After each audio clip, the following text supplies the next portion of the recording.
The No Name Minigun by Spray Gunner. I'm going to do a quick disassembly as well as a reinstall and show you everything it takes in case you ever need to break this thing down, do some maintenance, some deep cleaning, or replace any parts available. There's also a troubleshooting guide in this little pamphlet here, a little bit of a maintenance procedure after painting, and on the back you'll also find a parts diagram of everything for the spray gun. We do sell everything separately as well. Now inside the box is a hard cup. It's 125 milliliter plastic. You'll notice a round air cap in the box. The minigun does come installed with a wide spray pattern cap on top. This happens to be a 0.8 millimeter. There are a few other sizes available as well. The last thing you will find inside the box is the disassembly wrench. So as far as the breakdown goes, I guess I'll start with the front end since I have the air cap out. If you did need to change the air cap to the round one, all you have to do is remove the lockdown ring, take off the spray pattern air cap, and put this one on, and lock the ring back into place. So let's finish with removing those components. Air cap, this will expose the nozzle and head unit. This is what this wrench would be for. There's a little flat spot on the nozzle right here that I would just give a turn. Now most likely this is on here pretty hard and the whole head unit will spin with it, so you will have to grab a separate wrench to hold that head unit in place. Now I have some anti-slip pliers here which will grip the side of that. So I'll just hold it like so, give it a little turn, and that nozzle will finish releasing. Now just unscrew the rest of it by hand. If you do need to remove the head unit, just finish with your wrench and give it a turn. The anti-marring pliers typically aren't enough to remove something like this because they are installed on here pretty tight. And I also would like to mention, don't use the grip for leverage too hard, or find something to hold this whole unit down in place because these can be on here pretty hard. And if you use the body for leverage, you can easily break off the air valve shaft, separating it from the body. So be careful and take note of that. So there's the head unit removal. There is a little O-ring on there on the end of it. Now I'll finish taking out the needle.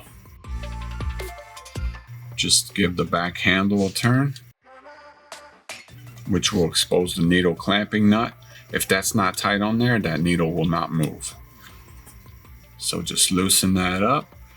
You can go ahead and take it off all the way and back the needle out. I guess now would be a good time to remove the handle and the air valve.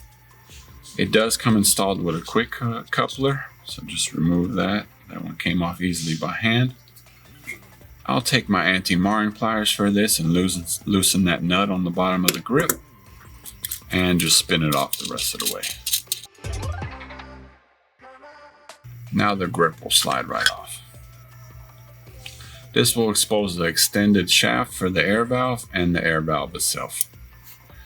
Now I'll grab my anti-marring pliers, give that a turn, and it'll unscrew.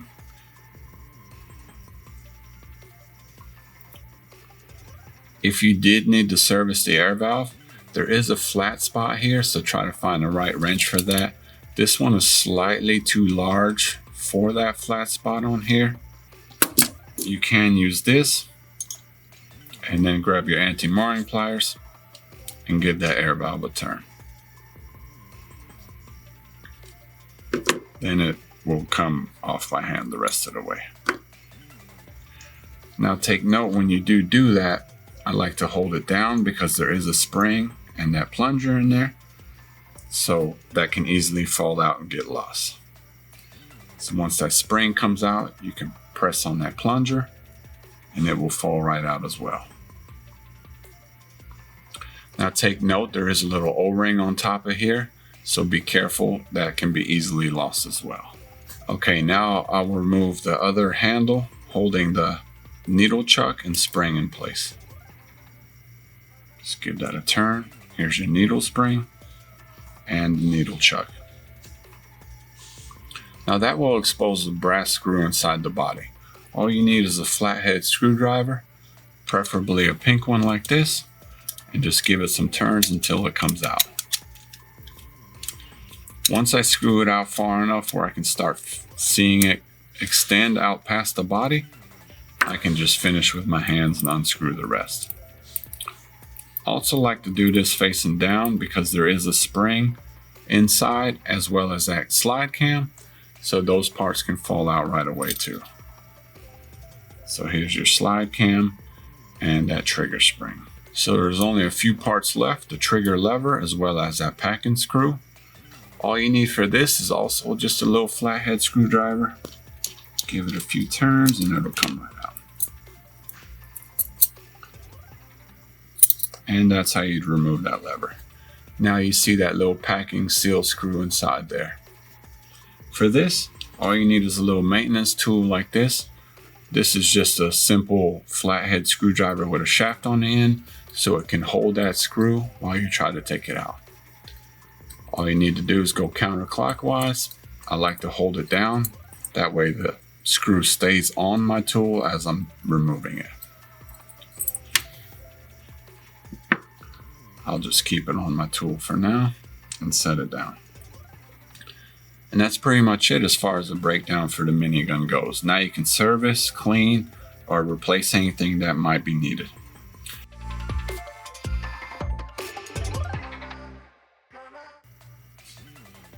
So now for the reassembly, it's kind of in reverse order, or whichever way you want to go first. There are definitely some things you want to put in first, because if I put the slide cam and spring in here, then I'm not going to be able to put the packing screw in. So there is a little bit of an order, but overall it's just reverse of how you put it. So for the packing screw, just turn it counterclockwise till you feel a little click, and clockwise till it's just hand tight. You don't want to overdo it. Now put the slide cam back inside. I do want you to take note that there is some grease on here from the manufacturer, so if you do a deep clean on these parts, you want to go ahead and put some grease back on there as well, so it slides in the body easily.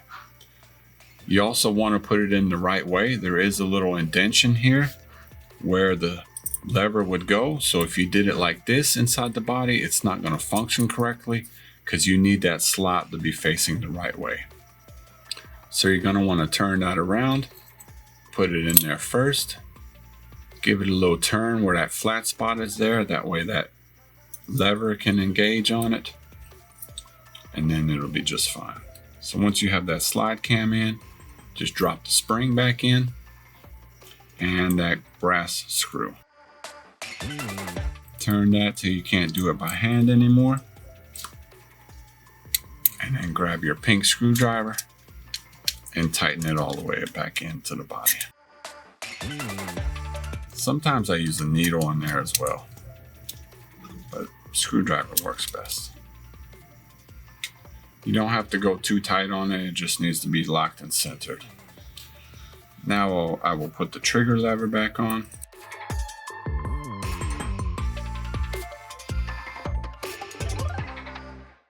It's just reinserting the flathead screw bolt.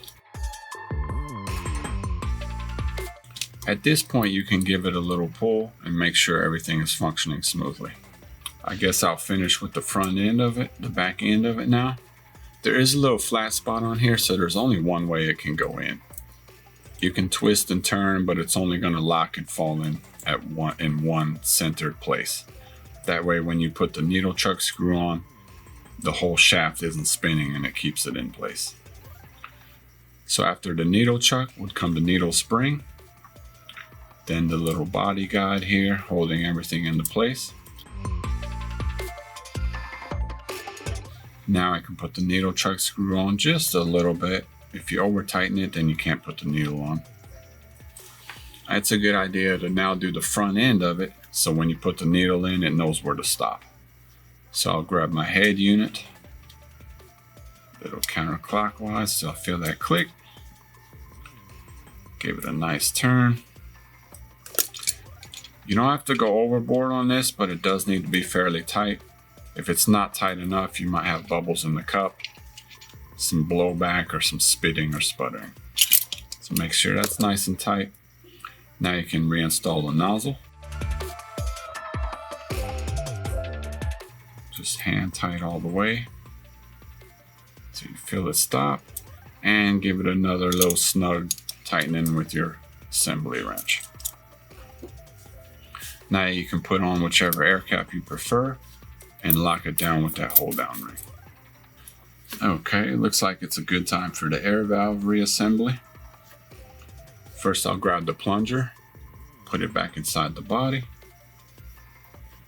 I take the back end of my needle and give it a little push.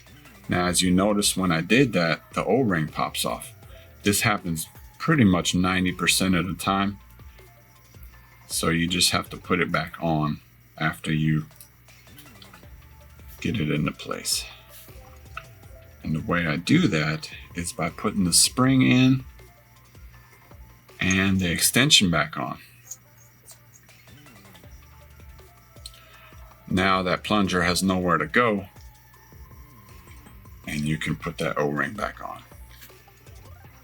Just lock that down, and now you can center it back into the body. Counterclockwise, I heard that click, and tighten it back up. Give it another little tightening there so it's nice and locked in place. Now I can put the needle back in, tighten the needle screw, and make sure it's working perfectly and going back and forth as you pull that trigger. Now I'll put the handle back on. I do want you to see there are little slots in there, so you can't just any which way kind of put it in there. It has to go on the front end of the brush on that extension, and then it'll lock right into place. Now you can put that screw back on the bottom that will hold that grip. Another turn or two, and that'll hold it nice and tight. Now I'll put the quick disconnect coupler back on, and the back handle, and you're all set. Now there are a few things I'd like to mention on the new redesign of the minigun itself. There is a little bit of a larger bowl on the bottom here, so it's a little bit easier to clean. I've also noticed a wider grip. I kind of like that. I have larger hands, so it feels a lot more comfortable for me. Also, I've noticed that the back handle is more weighted, so when you do have a paint cup full of paint, it's a lot more well balanced in your hand when you're using it. So thanks for watching, everyone. I hope this helped you in the future with your minigun, and get them here at spraygunner.com.